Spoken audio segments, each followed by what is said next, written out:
só vai para a camada L se ele receber energia por corpo vivo, porque a energia da L é maior que a da K, concorda? Então ele recebe energia na forma de quê? Quanto? Pacote de energia. Pacote de energia.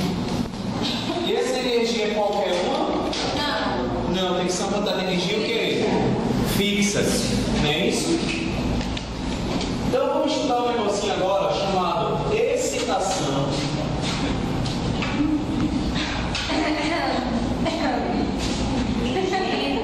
E desexcitação.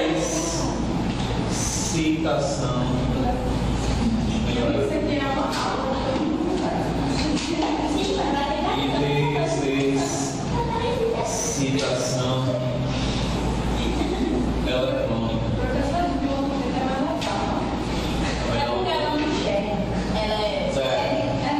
Galera, vamos lá. O que significa que o elétron está excitado? É essa linguagem inglesa. É estranho, mas é isso mesmo.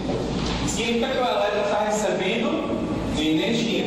Então, toda vez que ele recebe um quanto de energia, então a gente diz que o elétron ficou o quê? Excitado. Então, quando ele recebe energia, ele tem essa energia e pula o quê? De uma tomada para outra. O erro da compreensão é a turma de pó. O erro dos alunos é achar que quando o elétron pula de uma tomada para outra, pula de uma tomada inferior para uma superior, ele está liberando luz. Não está. Em nenhum momento aqui ele está liberando radiação. Ele só vai liberar radiação, olha só vai liberar radiação agora. Quando ele fizer o quê? Voltar. Está vendo esse processo voltar? Alguns livros chamam de decaimento. Tá certo? Então, o decaimento eletrônico significa o quê? O elétron indo para a camada superior e retornando em camada o quê?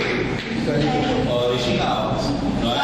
Ele vai, mas ele faz o quê? Tem duas camadas, né? Isso. Ele vai e volta. O fato dele ele está recebendo energia, mas libera radiação? Não, só libera radiação quando faz o quê? Quando volta. Então, ele faz o quê? Ele é excitado e depois ele é o quê? Desexcitado. Ele vai excitado quando ele volta. Isso. Mas ele não pode. Ele está na coluna dele, ele não pode voltar para uma outra. Tipo, ele está na L, diminui a L, diminui. Pode sim, ele pode, por exemplo, pular da camada K para M, em vez de voltar para cá, ele pode voltar para L. Pode acontecer. Então não, mas porque não tem atividade. Mas sempre ele vai e volta. A coluna dele é L. Ele vai para M. O que eu tô falando? Então vamos supor que ele está na M e volta para L. Ele está fazendo desexcitação. Isso. Toda vez que ele volta para a camada inferior, menor de energia, então ele está desexcitado. Então, excitado é quando ele vai para uma superior, com maior quantidade. Quando volta para uma menor quantidade, ele está desexcitado. Então, vamos entender. Excitado, lembra o que? Maior energia. Desexcitado, menor energia. É o fato de voltar. Viu, menino? Pegou isso aí? Vocês concordam que está havendo uma variação de energia aqui? Vocês concordam que está havendo uma excitação, que é o final, não é? E o inicial, ou seja, ele vai e volta para o início, concorda? Então, se eu quiser calcular a variação de energia, é o que? Variação é em ΔE, né? ΔE vai ser igual à energia da excitação menos o que? Na variação, então a diferença, né? Menos energia da desexcitação. Vai cair na prova? Vai. Olha, isso aqui vocês concordam que é a mesma coisa de energia final menos que energia inicial. Ai, física. Concorda? Ou é zero. Mas tem que considerar, né? Que se for energia final for excitação, pode ser? Vamos pensar assim. Se ele pulou da camada L para M, qual vai ser a energia final aí? Vai ser a camada M. Inicial é L. Tá? Se ele pulou da L para M, final é M, inicial é L. Entendeu? Maior e menor. Fácil, galera? Vamos para o que interessa agora. Gente, ele vai, todo mundo entendeu. Mas deixa eu explicar algo. Ó. A energia. Vamos entender uma coisinha. A energia que ele usou para realizar o salto quântico, ou seja, o quantum, a energia que está usando para realizar o salto quântico vai ser a mesma energia que ele vai liberar. Vamos entender. Se ele receber 10,2 eletronvolts para sair da tomada K para L e ele voltar da L para cá, então ele vai liberar o quê? 10,2 eletronvolts.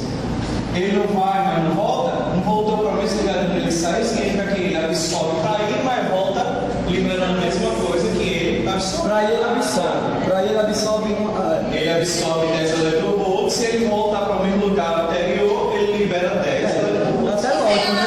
E tem até lógico. Não são órbitas fixas de energia, então não pode liberar mais nem 10, porque se liberar mais, ele vai fazer o quê? Vai cair dentro do núcleo. Concorda? Se liberar menos, ele vai entrar onde? Aqui. Aqui tem nível de energia? Não. Entenderam a situação? Então tem que ser exatamente, são órbitas quantidades fixas. Então se ele absorveu 10, ele libera 10. Agora me responda uma coisa. De que forma é que ele libera esses 10? Se ele absorveu 10, tudo bem, foi. Isso pode ser a forma de calor, pode ou não pode? E como é que ele libera essa energia que ele absorveu? Na forma de radiação. E essa radiação é uma onda eletromagnética. Que não precisa Que Emmanuel explicou para vocês que não precisa de nada para se propagar. Além disso, se propaga para todas as direções e sentidos. Não é isso? É uma onda eletromagnética. E tem um campo eletromagnético. Ele se propaga até no vácuo. E geralmente não. E essas ondas elas têm uma velocidade, que é a velocidade da luz. Que é de 3 vezes 10 a oitava metros por, para vocês se situarem. 200 mil metros por segundo. Oi? 200 mil metros por segundo. 3 vezes 10 a oitava. Certo? Em outras palavras, para vocês se situarem, é como se vocês dessem uma piscada de olhos agora, a luz fez 7 voltas e meia na Terra.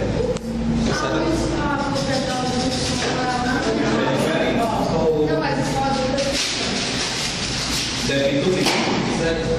A luz a luz tem esse valor de velocidade no vácuo.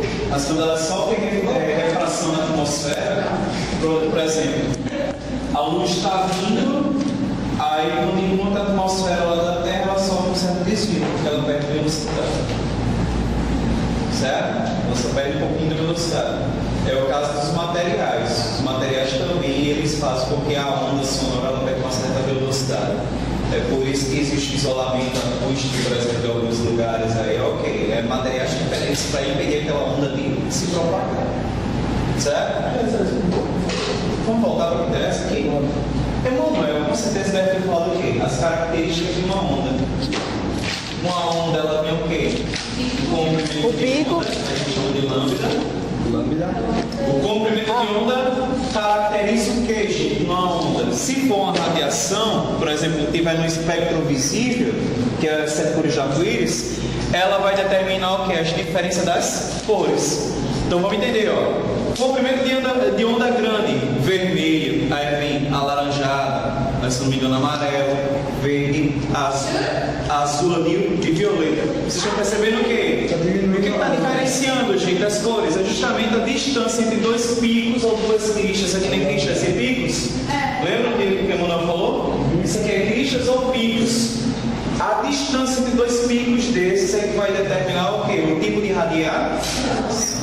Estou sendo claro? Se for muito curto, a distância é a radiação infravermelha. Ultravioleta. E se for muito Infravermelho.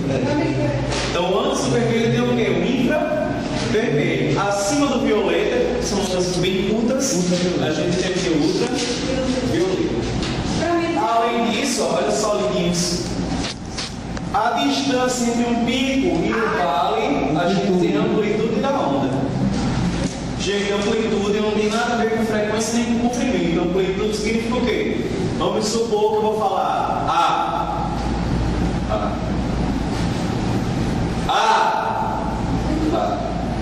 A amplitude depende de quem? Da potência da fonte. Quanto maior a energia, maior será o quê? A potência, maior será a amplitude da onda. Vocês notaram se ficou agudo ou grave o A que eu soltei?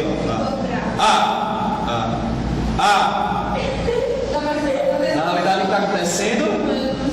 Amplitude. Eu estou aumentando a intensidade do quê? Da amplitude da onda. Sendo claro? Vamos continuar. Você já sabe que a distância entre dois picos ou dois vales é o comprimento de onda. O número de oscilações completas que estão passando nessa seção aqui, ó, a cada segundo, eu chamo de quê? De frequência. E o Emanuel deve ter explicado que se eu quiser calcular a velocidade de uma onda, eu vou usar o famoso quê? Vem, lamber, farinha. Ou então foi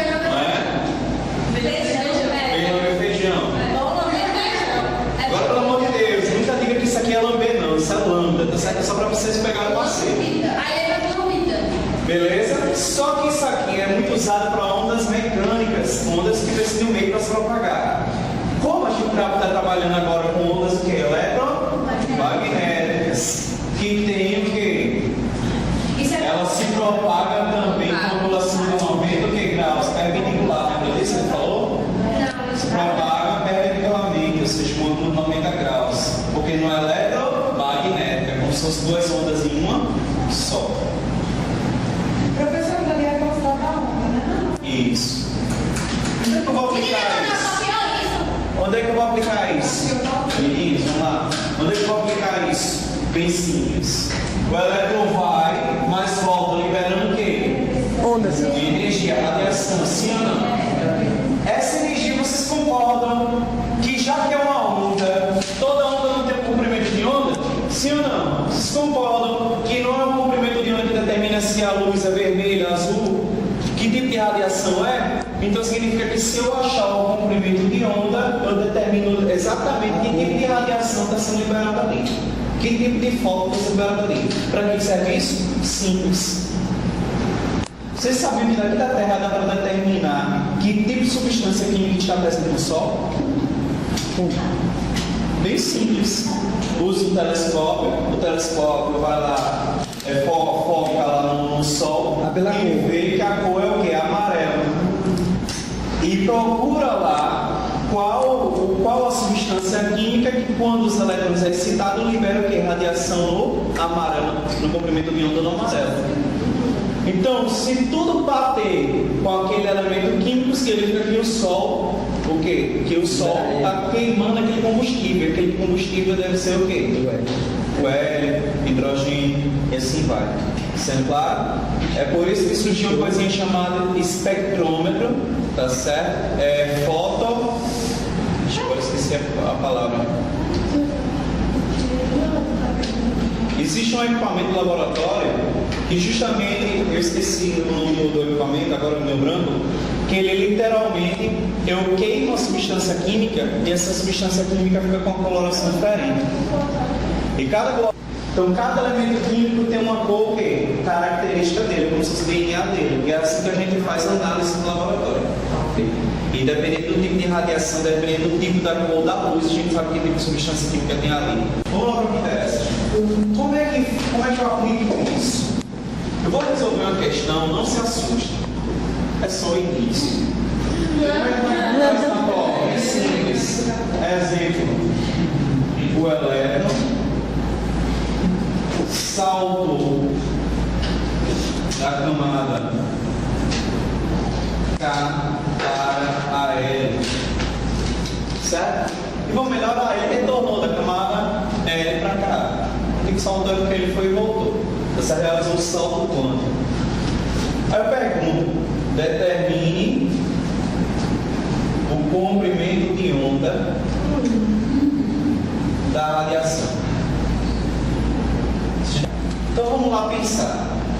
Primeira coisa para mim calcular o comprimento de onda é saber o quê? Quanto de energia foi liberado nessa o quê? Foi 10, nessa variação. Eu vou fazer o quê? Delta E vai ser igual a energia final menos energia o quê? Não é delta S, não. Delta E vai ser igual. Quem é a energia final? Ele foi de onde? Da K para L, sim ou não?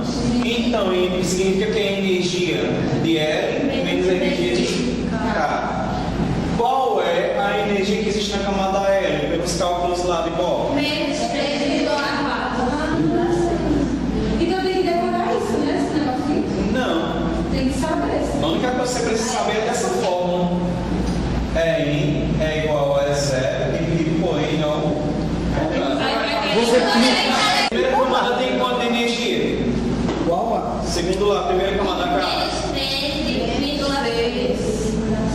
Se eu fizer a continha aqui, vocês concordam que vai ficar menos com menos dá mais, né? Se diminuir, mantemos algo maior. Quem é o maior? Vai ficar mais aqui? Então vai ficar o quê? 10,2 eletrovolts. E sempre essa variação de energia aqui tem que ser maior do que zero. Certo? Só preste atenção. Energia maior. Vocês concordam que toda vida que a variação de energia está sendo liberada da radiação? Sim ou não? Sim. Então eu entendo que variação de energia é diretamente proporcional à frequência. O que é frequência? Eu tenho uma onda, ó. Toda vida que essa onda passa por essa seção aqui a cada segundo, eu tenho uma frequência. Não é isso? O que eu entendo com isso? Quanto maior for o salto, maior vai ser o quê? A frequência mais energética vai ser a onda. Enquanto maior for a frequência menor, né? Isso. Você não viu isso, Manuel? Então, quanto mais energética for a onda, quanto mais energia existir nessa variação, maior será o que? A frequência. São diretamente o quê? Proporcionais. Se um aumenta, o outro também o quê? Aumenta. Agora preste muita atenção. Ah, tá, entendi. Então, quanto maior for a onda, menor a frequência. Não, quanto maior o salto, quanto maior essa variação, esse gap, né? Esse intervalo. Quanto maior esse gap, tá certo? Quanto maior esse intervalo, essa variaçãozinha aí, maior vai ser o quê? A frequência. Mais energética vai ser a onda. Certo? Aí surgiu um carinha chamado Planck. Ah, e só vai fazer essa conta?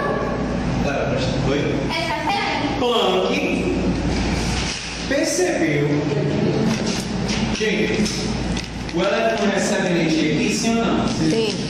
Só que para pelo menos ele sair do lugar, ele precisa pelo menos o quê? Vibrar. É ou não é? É. Pelo menos para ele se deslocar, realizar trabalho, ele precisa pelo menos o quê? Vibrar. E Planck percebeu que essa energia, para pelo menos o elétron começar a querer vibrar, é de 6,63 vezes 10 a menos 34 joules vezes segundo.